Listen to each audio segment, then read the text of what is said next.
Hi guys, na ako'y ga-order sa Shopee. Laminator ni siya. Ako ang rason nga nang gi-order ko di kay kanang mga IDs ako mga learners. So, kami na lang ang mag-laminate para maka-less sa gasto. So, mag-unboxing ko karon guys. 685 ako ang nabayad. Ito na to. Legit ba? Actually, kay talagsan ako mag-order sa Shopee kay TikTok. Ay, mas prefer na ko ang palit sa kana person gyud. So man ako mag-order guys. Laminator. So mag-laminate ka sa imong instructional material, sa imong mga ID. So, pwede siya magamit. Tao na to. Tara siya, guys. Hingani siya. A4 laminator. Tao na to. Ito ang gipili nga color kay black. Ay, white lagi. Ay, black lagi. Like, black ang color nga ako ang gi-order. So, ato ni sulayan. So, mani akong gi-order, guys. Oh.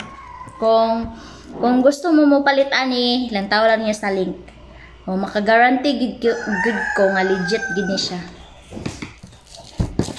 So, naa siya'y pakapin nga tawag ani. Kanang kuan.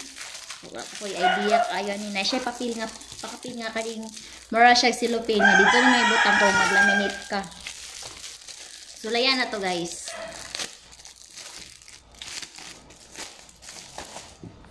So nara siya na kay i-click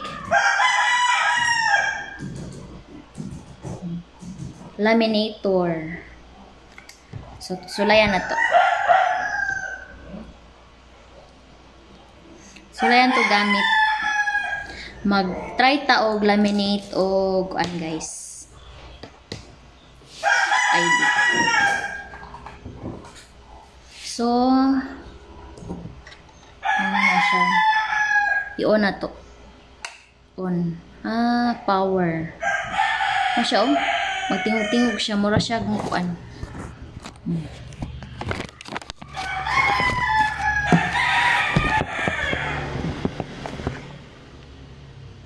So, magsulay ta og laminate. Kung kuan na siya. Naman siya ato bang ani?